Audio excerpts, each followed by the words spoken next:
Talking about two pseudo documents. One is the donation of Constantine, and the other is the Isidorian decretals. Both documents gave the Roman Catholic Church, actually the Roman Catholic Church does not exist at this time. Only the Church of Rome exists.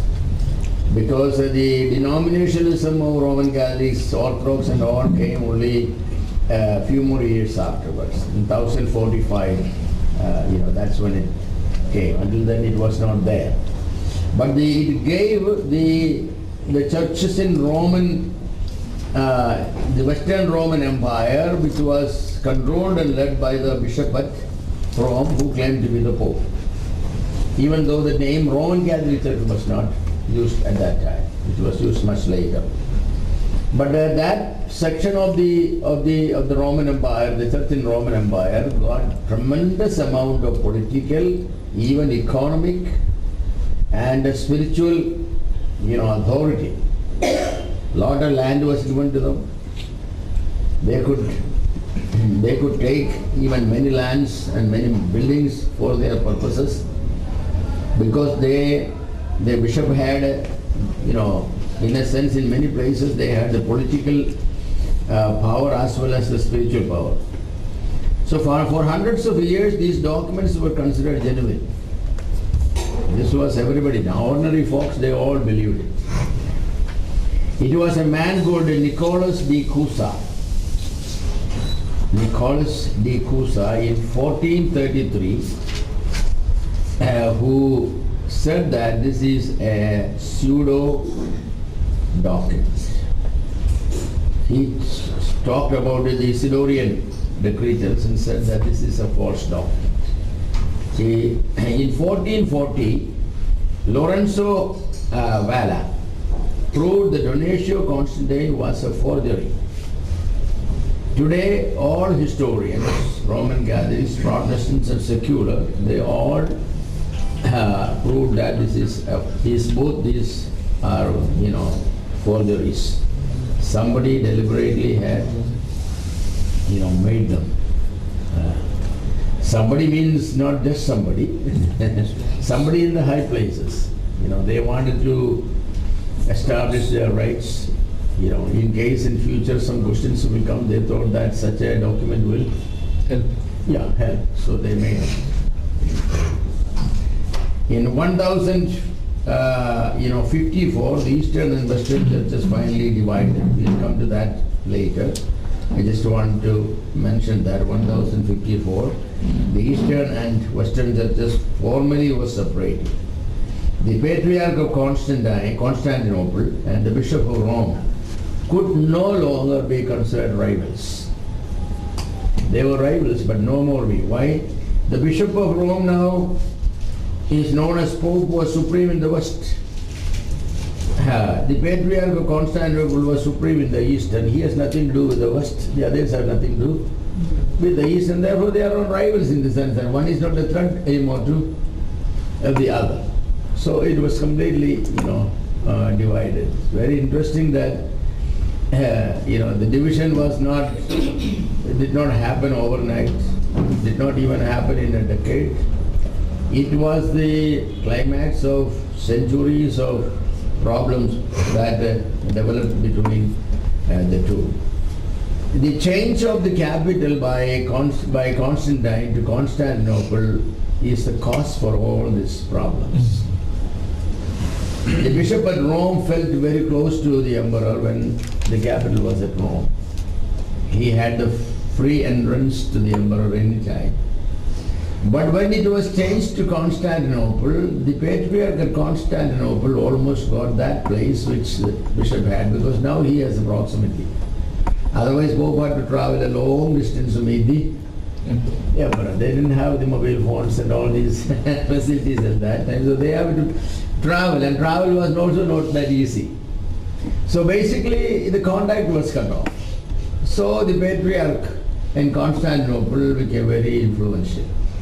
And so that made the Pope at Rome, the bishop at Rome, very angry and very jealous. So he consolidated all the bishops under him, of the Western Empire. Of course, the Constantinople bishop, he consolidated all the patriarchs under him in the Eastern. So there were a number of problems that, arose among these people, and then in 1054, there was no option but to divide. When the division has taken place, Rome has taken the name Roman Catholic Church. The Universal Church with the Rome as headquarters, the Roman Catholic Church. Sorry, I did not put that in there. Yeah. And then the Eastern churches, they have taken the name the Orthodox Church. The Orthodox. By means saying that we are the church that believes the true doctrine, the Orthodox doctrine. So the world has two major Christian groups now, only two mainly. The Anabaptists were there, but they were gone underground basically. So basically it was the Orthodox versus the Roman Catholic. So was Western the Orthodox? No, the Eastern the Orthodox. Eastern the Orthodox. Western the Roman Catholic.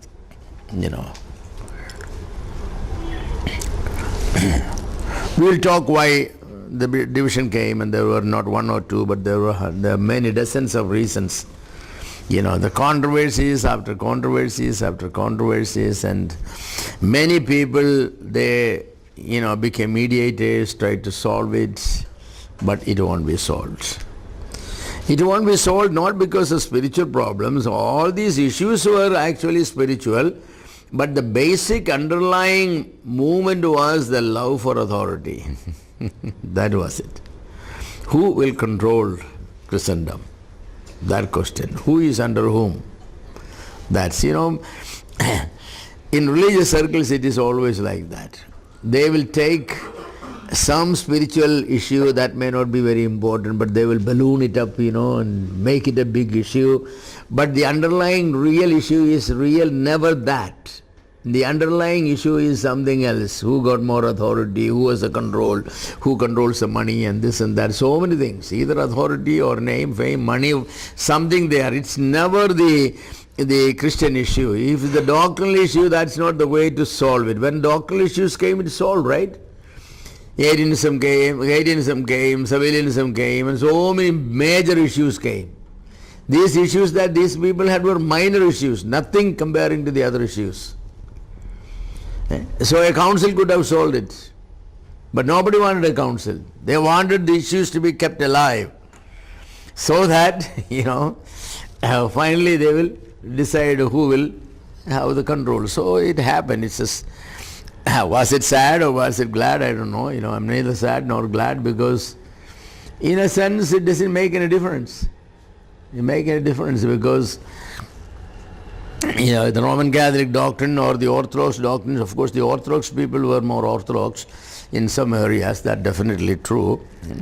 So was this saint worship, all that, today what the Orthodox and Catholic Church? They were all there by this time. Oh yes. The first 4 centuries afterwards, things begin to, the seed form was started, but then they added on.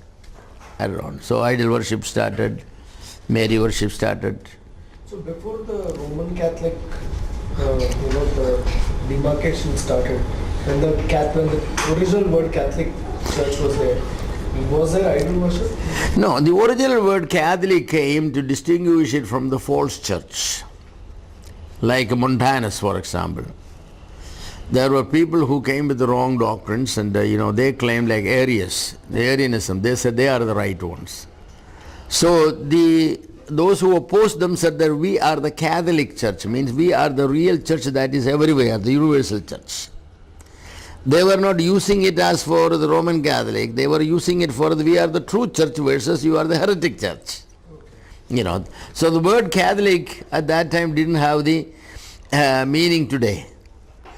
But then the division came, they have to identify themselves, so they have taken the names. Both took name. One said we are the Catholic Church, Roman Catholic means Rome is the headquarters, but the church that is everywhere. The interesting thing is, when you think about it, if it is Roman, it cannot be Catholic. If it is Catholic, it cannot be Rome. But Rome is a local name. Catholic is a universal. So how can we are the local universal? You cannot have it, The two terms won't go together, It's a local universal church. How can it be local and universal? What about Vatican? With those days, was Vatican there? Or? The word Vatican was not there. The word Vatican also came much later. It was Rome. See, the Rome was in the what was it? I mentioned the name there. In the Italians got the whole country back in what was the date? Somewhere, and then later the Pope was given this land. The Holy See, was given this land with their sovereignty upon it. So it's then that city, the Vatican City, was given, therefore it came. So for hundreds of years, people believed a lot of lies, and then the lies came forward, to the out. And then many factors came, as I said, in 1054, the Eastern and Western churches, was separated. The Patriarch of Constantinople, well, he had the control of all the churches in the Eastern, including India. Of course, India more was to the Antioch. They were all patriarchs. Antioch, there were patriarchs but Constantinople was the senior patriarch who basically controlled everything. But the Indian churches had its origin more with the Antioch. So any time any bishop was to be ordained here, the Indian Orthodox Church used to send it to Antioch, not to Constantinople. And now, of course, Thomas has a chair here in Kottayam also, right?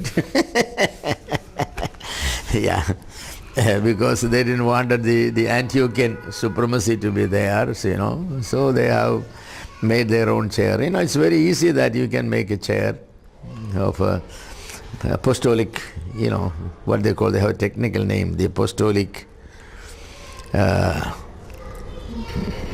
what they call it, Eh? No, the apostolic chair is a word, there's a different technical term for the chair. Is it? And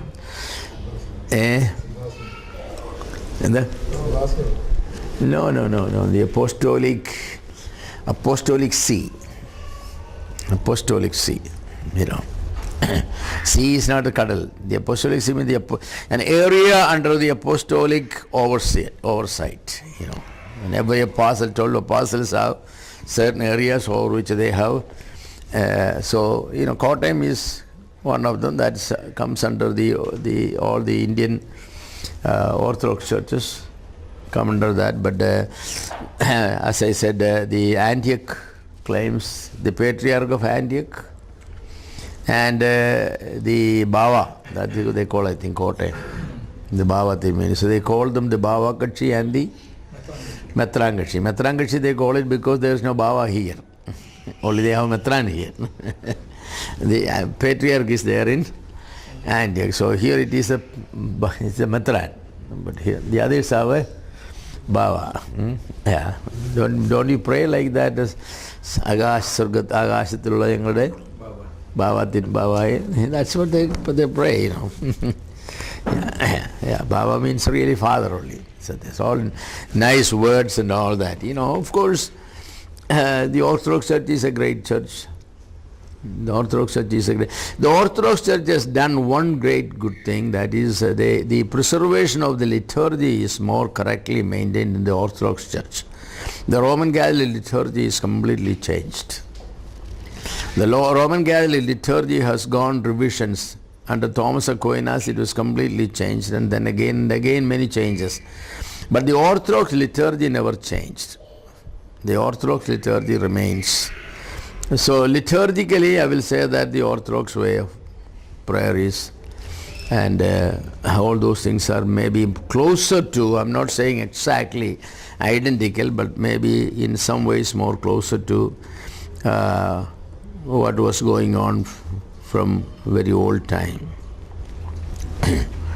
It was Nicholas I who occupied the papal throne from 858 to 867. He did much to lay foundation of papal power for the following centuries. He believed that bishops are the agents of Pope. Pope is the supreme ruler of the church, and church is superior to all earthly powers, including kings and everybody. Gregory the Seventh and Innocent the Third were the popes who came close to the ideals of Nicholas I. No pope ever made claims of power as big as Nicholas I. He really did it. Gregory said, I am the father pope, so call me pope, but Gregory did not necessarily list all the areas of power he has. But Nicholas I has done it much more. Who is earlier? Gregory was earlier. Yeah. Gregory was earlier.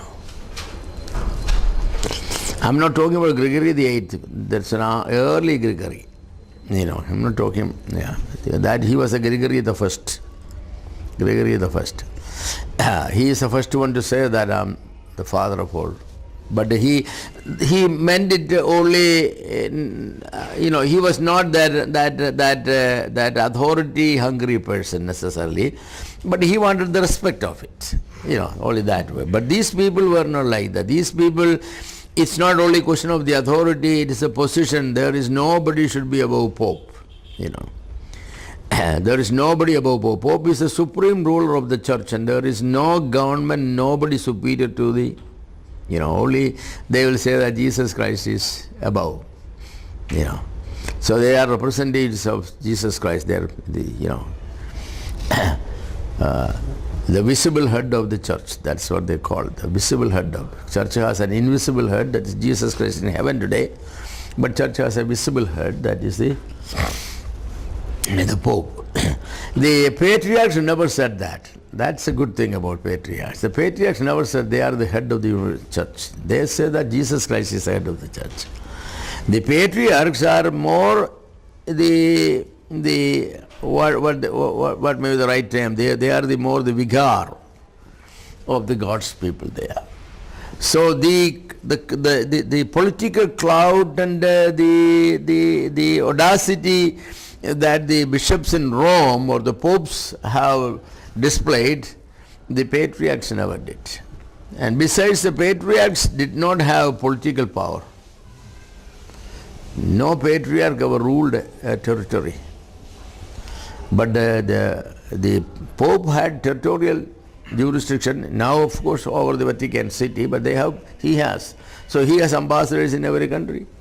Vatican sends ambassadors. So it is considered as, an independent state. With their flag and with their seal and with their passport and with their visa and everything they have. So that it's a full-fledged state. But none of the patriarchs ever ruled like that. They always had only spiritual authority over there.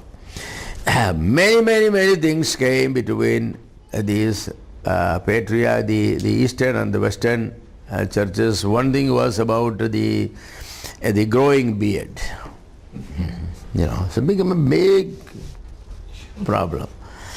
The Eastern churches said that the leadership of the church, the priest should have beard, because in the Old Testament, Aaron, the priest, had beard.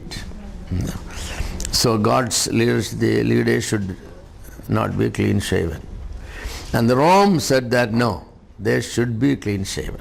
Very seldom, only in recent 10-15 years, some of the priests are now allowed to grow beard, but otherwise all Roman Catholic priests are clean shaven. No mustache, no beard. That was a major issue. Now of course they are given a little more freedom to grow some. So think about that. What divides the church? No, as I said that no major issue like Arianism came or Sabellianism came. It's nothing about that. It's about growing beard. Isn't that tragedy? Then they said that okay, it's not only growing beard, but what about the robe? What kind of clothes? The Eastern churches said that the priest should have a girdle.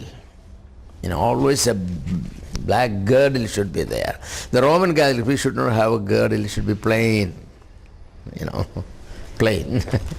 That's a major difference. Yeah. Why? Because the high priest had a girdle. The high priest had a girdle. So that makes sense, right? If you are a Jew, if you are in the Old Testament. But anyway, they said it. So that would become major, They could never reconcile on these issues. No, they could never reconcile on these issues. They didn't want it to because they wanted their people to be distinctively identified also, So here comes with, and then cap. Yeah. Yes. There only the bishop will have the cap, the Roman Catholic. But here all priests will have the cap, and the cap is not the Roman Catholic cap is a small cap, what they call them, there's a technical name for that one. But the Orthodox is a full cap. Full cap. So again another major issue. Are they worthy issues to be? The marriage of the priest, another major issue. The Eastern churches said that priests can marry, but they should marry before they get the last ordination, because they were Shammachandorele, Malayalam, what they call the deacon. Yeah. They can marry when they are deacons, but when they are ordained regular priests, they cannot marry. So those who want to marry, they have to marry at the stage of the Shammachans, the deacons. But in the Roman Catholic, no marriage for priests. No marriage for priests. So that's a major issue. That's a valid issue, I think, because the Bible speaks about marriage of the elders. Okay. But the other is the Bible doesn't say anything about you wear beards or you wear long robes or short robes or have girdles or not. Again, the big problem, That's a big problem. So the thing is, division among Christendom, people ask the question of why if you have only one Bible and one Savior, Jesus Christ, why you have these sort of denominations, over 1,000 denominations are there. Well, denominations are formed over these little things. They are not little, they are big for those people who hold them. They were having arguments and writing back and forth, and they will all those things will be there. A Roman Catholic priest cannot officiate at a worship meeting in the other place because he does not have beard, he does not have cap, he does not have girdle. These people cannot go there because they have these things. The have and the have-nots. They have and the have-nots, but this sort of thing, And more important issues, of course, came. More important issues. For example, the Eucharistic issue. The bread that is used for the Lord's Supper, should it be leavened or unleavened? That was a major issue. That still is an issue in many places. Even people ask, brother, should we make plain, unleavened chapatis, or can we make buy bread or bun from the bakery? Because that is leavened, this is unleavened. So that sort of problem there. Because the Jewish people used only unleavened. They were strictly commanded it has to be unleavened. So Jesus Christ definitely used the Passover bread, which is unleavened bread. And the bread has to be made over fire. So something like a caboose is the ideal thing, they ask. So this issue was there. The Eastern churches said that the leaven shouldn't be used from what was used in the upper room. See, the leftover from the upper room. So every Sunday they they leave a little mass that they used to leaven the next Sundays for bread making. And if for any reason it is, for any reason lost it, you have to go to another Orthodox church and borrow from them a little bit leaven. So their bread has the continuity from the upper room. Well, for them that's very important, because this is the body of Christ. The continuity is there. But the Roman Catholics said that, of course the Western said that, no, it should be unleavened. These people should be leavened. That's why they use the leaven. And also, of course, the wine is also leavened, So the argument whether the bread is leavened is anyway besides the point, because Jesus definitely used, wine that was fermented. So if we are using ferment, but interestingly, some use fermented bread, the leavened bread, and unfermented grape juice.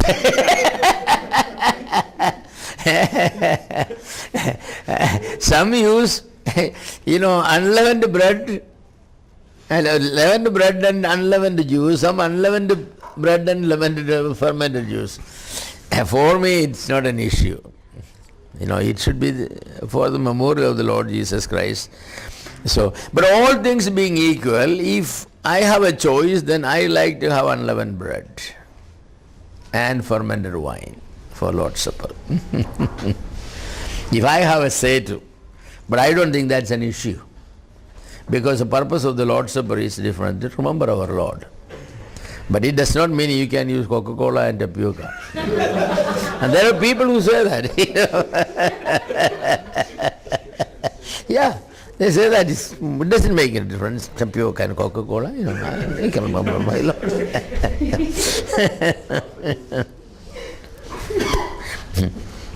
Yeah. But I never appreciate the people sometimes use buns from the shop, and as you break it, you get that, what do you call that? Dry fruit. Fruit. Yeah. So I wonder, did the Lord has this also in his body? And I never felt comfortable with those things, And some people will mix a coconut or this and that, and sugar and all with the bread and all that. Then I think that, well, the Lord is what is this one? How it can represent? No, if either you buy a bread, no problem, bread from the bakery, no problem, I have no problem in that one. But otherwise you have to tell them that don't put these tutti puttis, whatever is, in that one, But otherwise, make one. Anyway, I never want that to be an issue. I think the Lord will be more sad to have an issue on what bread is to be used for remembering the Lord. And thereby there is no Lord's Supper on this issue. Yeah, that's what happened to those days. So it was a major issue. The Eucharistic issue was a major issue. Even to this day it's an issue.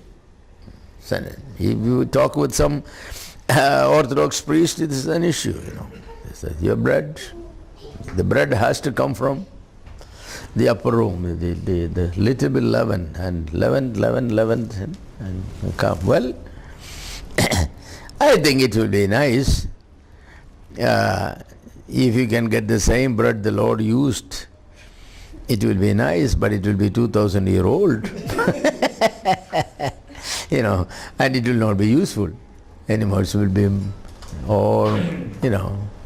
So that's not the point the Lord wanted.